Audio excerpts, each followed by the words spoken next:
Hi friends, in our time together today, I'm introducing the carol Deck the Halls with Boughs of Holly, or often just called Deck the Halls.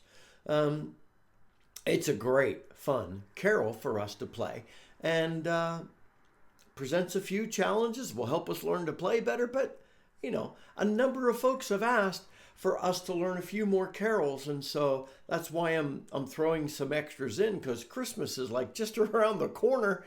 And it's good to learn some more tunes for the holiday.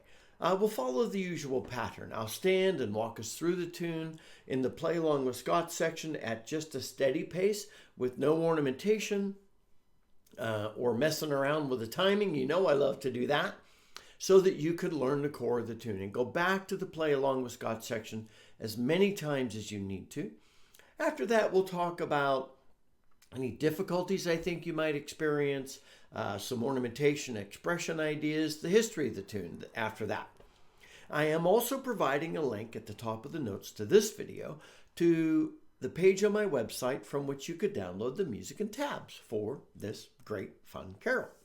So anyway, without further ado, here is Deck the Halls.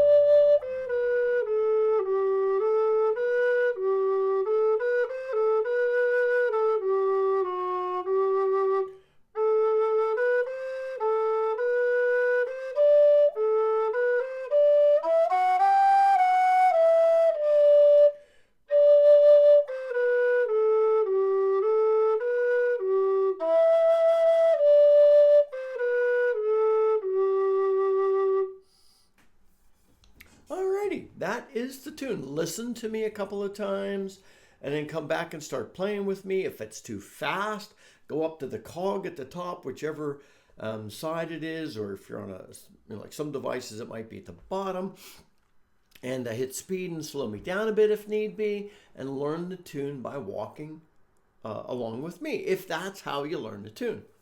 So, troubled spots. I think there's really only one blatant troubled spot. As you're going through, you've got that sequence.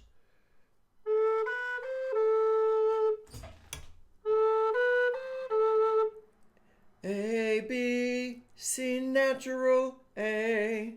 And you've got to be able to do that. But when you're playing the carol up at pace, see, I messed it up. When you're playing the carol up to pace, you've got to get to the point where that's fluid for you. It's normally fluid for me, but I guess I'm glad I messed it up. Only because it happened. So work on that. You know how I say that. Take that phrase.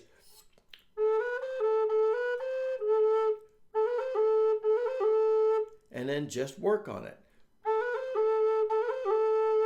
And I'm a little slow and get my G finger off there. Another way you could cheat, on my Howard, the second and third holes are the best. But if I'm doing a quick run, you might not notice that I only cover the second hole, because if I'm going quickly, then that would work a little better. So now and then you could, fudge the notes a little bit. I hope that helps you, if possibly. From an ornamentation standpoint, I think this is a great tune for us to say that expression, there are some ornaments that aren't traditional ornaments that work well here. For example, as you're playing the tune, the way I've played it sometimes and the way I know others have played it is you can just add a little run or fun thing in now and then.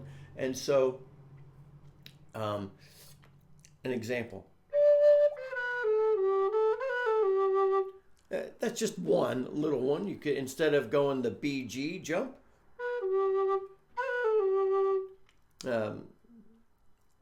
little ornament and then a step down. Just adds a little more fun.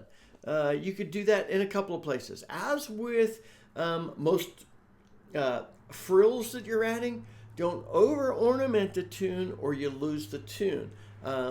Ornament to highlight.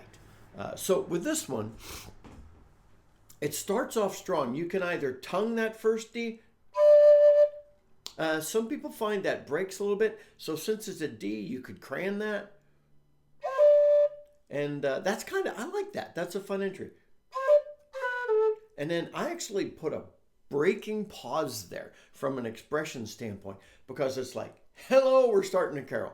But sometimes, depending upon if you're just singing with a bunch of people, I'm not doing that. In that instance, I'm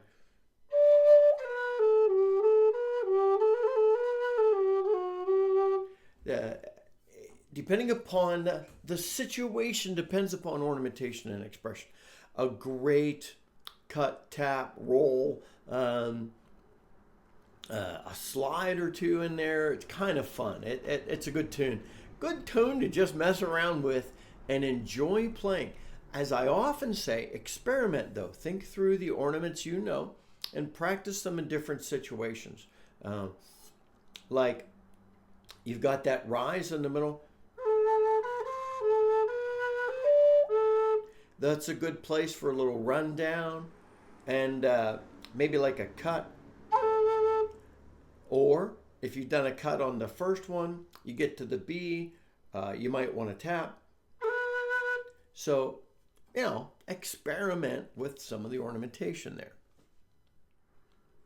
All right, let's think through the history of the tune a little. This didn't start its life off as a Christmas carol, though you might have thought that. I had thought that for ages. This actually is originally a 16th century Welsh winter, looking forward to the new year celebration tune, which is really kind of fun. I think that's a great thing. So it's looking to speaking of love, dear ones close to you, friendship, a nice warm place to be, a cozy fire, looking forward to a blessed, a prosperous new year, and celebrating the beauty of Wales. And those of you who have been to Wales know how it's just a gorgeous countryside, and it's a great place. So this 16th century Welsh winter New Year celebration tune that interestingly included the fa la la la la like lyric in it. Depending upon which version you're listening to it, it might have been something like fa la la la la or fa la la di da, depending upon what you're listening to. But in 1862, the Scottish musician Thomas Oliphant wrote English words and turned this into a carol, leaving the fa la la la la in it, which is kind of fun.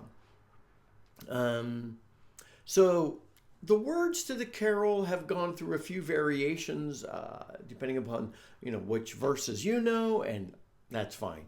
But most folks, I think, associate this with the Christmas carol, even though it originally was this ancient Welsh tune. Either way, it is great fun to play. I encourage you to grab your whistle, learn it with me, and let's play Deck the Halls. Until next time, this is Scott Shade. Happy whistling, friends.